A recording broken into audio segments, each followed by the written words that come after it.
Hello મિત્રો, કેમ છો બધા? મજામાં? આઈ હોપ તમે બધા મજામાં જ હશો. બધાને જય માતાજી, જય સિયારામ. આજે હું લઈને આવી રહ્યો છું એક નવો વ્લોગ, જે ગીરમાં હું જઈ રહ્યો છું. ગાગડિયા ધોધ કરી અને સૌની ગામ છે, સૌની ગામનો ગાગડિયા ધોધ છે, જ્યાં ખોડિયાર માતાનું મંદિર આવેલું છે. તો આપણે ત્યાં જઈ રહ્યા છીએ. તો તમે બધા જોડાઈ રહેજો મારી સાથે અને પૂરો વિડીયો જોજો. તો બોલો જય માતાજી.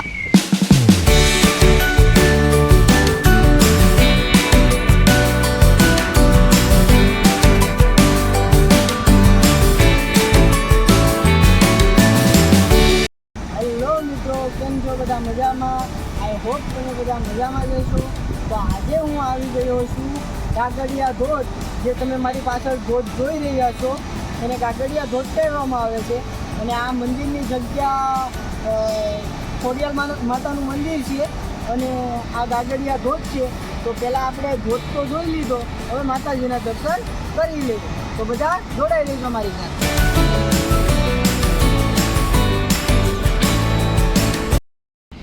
હેલો મિત્રો, તો દરેક વિડીયોની જેમ આ વિડીયોમાં પણ હું તમને કહીશ કે આપણે કોઈ પણ જગ્યાએ જઈએ હનુમાન દાદા તો આપણે જોવા મળવાના. તો પહેલાં એના દર્શન કરી લઈએ.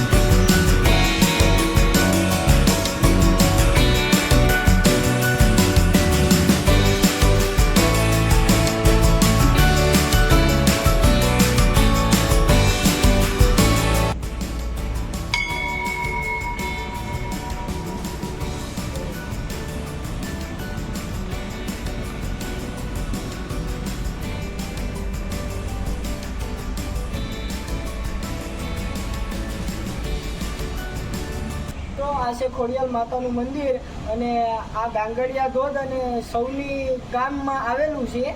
તો તમને અહીંયા એ લોકેશન છે અહીંયાનું, અને ગાંગડિયા ધોધના નામે ઓળખાય છે. તો એકવાર જરૂરથી આવજો, તમને મજા આવશે, શાંતિ મળશે. મિત્રો, અહીંયા માનવામાં આવે છે કે માતાજીની મગર હતી, જે રોજ બાપુ એને ખાવાનું નાખે તો એ દરરોજ આવતી બહાર ખાવા, અને એ હમણાં મરી ગઈ છે. તો જોઈ શકો છો તમે આ બધું. મિત્રો, આ માતાજીનું મંદિર અને અહીંયાની જગ્યા બહુ મસ્ત છે.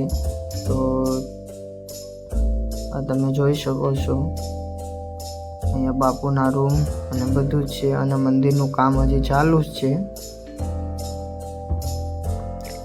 મિત્રો, તમે જોઈ શકો છો આ ધોધ કેટલો મસ્ત છે, અને તેની આજુબાજુનું વ્યૂ પણ કેવું મસ્ત છે. સુંદર મજાની જગ્યા છે. અમને તો મજા આવી, તમને પણ આવશો તો મજા આવશે.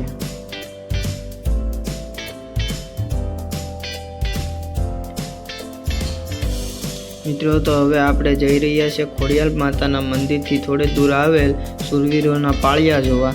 તો જોડાઈ રહેજો મારી સાથે. મિત્રો, તમે આ જોઈ શકો છો શૂરવીરોના પાળિયા, જેને બેકડ નામથી ઓળખવામાં આવે છે. અને તમને જોવામાં જ લાગી રહ્યું હશે કે આ બહુ પ્રાચીન જગ્યા છે, બહુ જૂની વસ્તુ છે. આ તમે જોઈ શકો છો. અને આ પાળિયાની અંદર કંઈક લખેલું પણ છે, દેખાઈ રહ્યું હોય તો તમને.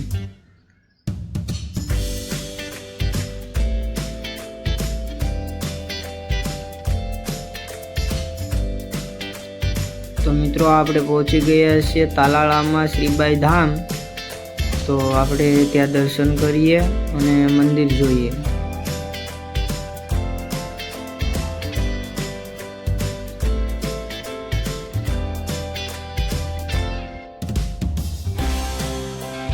મિત્રો, મંદિરનું કામ ચાલુ છે એટલે બધું બંધ છે અહીંયા. મિત્રો, તમને અમારો આ વ્લોગ ગમે તો લાઈક, શેર અને કમેન્ટ કરવાનું ના ભૂલતા, અને મારી ચેનલને સબસ્ક્રાઈબ જરૂર કરજો.